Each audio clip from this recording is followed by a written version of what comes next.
दाढ़ हम सबको घेरता है, कहता है कि हम इनफ नहीं हैं। यह ह्यूमन होता रहने, सेफ रहने को बोलता है, लेकिन सेफ रहने का मतलब अटका हुआ रहना भी हो सकता है।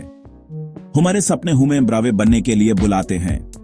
ये फीलिंग्स ह्यूमन वायरिंग का पार्ट है, एक पुराना अलार्म सिस्टम जो ह्यूमन प्रोटेक्ट करने के लिए बना है। इस सिस्टम ने ह्यूमन एंसेस्टर्स को रियल डेंजर से बचने में मदद की, लेकिन अब ये ज्यादा शोर मचा सकता है। आजकल हम टिगर से ज्यादा फेलियर से डरते हैं। ये नेचुरल रिस्पॉन्स एक बड़ी प्रॉब्लम बन सकती है, ह्यूमन करने से भी रोक सकती है। जब फियर और डाउट ड्राइवर सीट ले लेते हैं तो वो हमारे आसपास इनविजिबल वॉल्स बना देते हैं। ये वॉल्स ह्यूमन हमारे बड़े सपनों से दूर रखते हैं, हमारे जॉय और पोटेंशियल को लिमिट करते हैं। ह्यूमन बस ओपन डोर से अंदर जाने की हिम्मत ढूंढनी है। ये पावरफुल फीलिंग्स अक्सर हमारे पास्ट में डीप रूट्स रखते हैं। एक हार्श वर्ड, एक फेल्ड अटेम्प्ट या किसी और को हर्ट होते देखना मार्क्स चौंक सकता है। ये मेमोरीज हमारे इनर क्रिटिक का स्क्रिप्ट बन जाती हैं, पुरानी पेनफुल सीन्स रिप्ले करती हैं।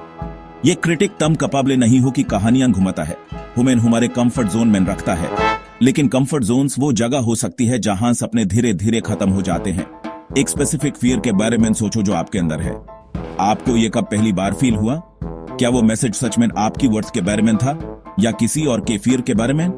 इन ओरिजिन्स को अनपैक करना ह्यूमन फ्री कर सकता है, फियर को क्लियरली देखने में मदद कर सकता है। हम पुरानी स्टोरी सुन सकते हैं बिना उस पे बिलीव करे, आज एक डिफरेंट स्टोरी चूज कर सकते हैं। ऐसे ही हम उस क्रिटिक को चुप कराना और अपनी कहानी वापस लेना शुरू करते हैं। अपना माइंडसेट चेंज करना मसल बिल्डिंग जैसा है, इसके लिए कंसिस्टेंट प्रैक्टिस चाहिए। नेगेटिव थॉट्स को आंसर बैक करके शुरुआत करो। जब वो वॉइस कहे तुम ये नहीं कर सकते, पॉज लो, यूज पूछो क्यों नहीं, प्रूफ दिखाओ। अक्सर ये बड़े स्कैरी थॉट्स क्वेश्चनिंग के नीचे श्रिंक हो जाते हैं। अपने आप से पूछो, सबसे वर्स्ट क्या हो सकता है? क्या मैं न्यूज हैंडल कर सकती हूं?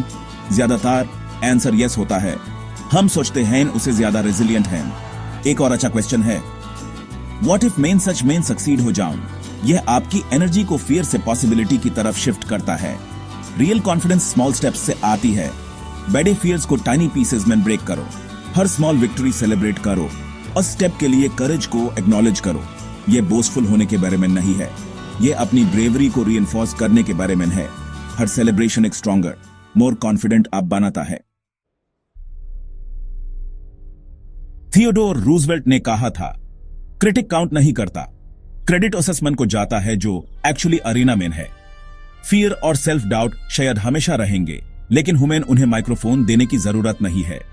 हम अपने अरीनास में स्टेप करने का चॉइस कर सकते हैं, ब्रेव होने का इवन व्हेन इट्स हार्ड। एक होल हार्टेड लाइफ जीन का मतलब है वल्नरेबिलिटी को एम्ब्रेस करना और डेयरिंग ग्रेटली करना। ट्रू करेज वो है जब आप फियर फील करते हैं और फिर भी वो काम करते हैं। याद रखो, आप अकेले नहीं हो।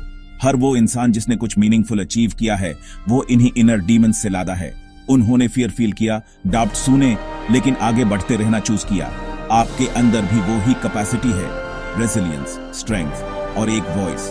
आज आप कौन सा एक स्मॉल ब्रेव स्टेप ले सकते हैं? एएपी अपने सपनों की तरफ कैसे बढ़ सकते हैं? दुनिया को आपकी यूनिक लाइट की जरूरत है। फियर और सेल्फ डाउट को यूज और ज्यादा छुपाने मत दो।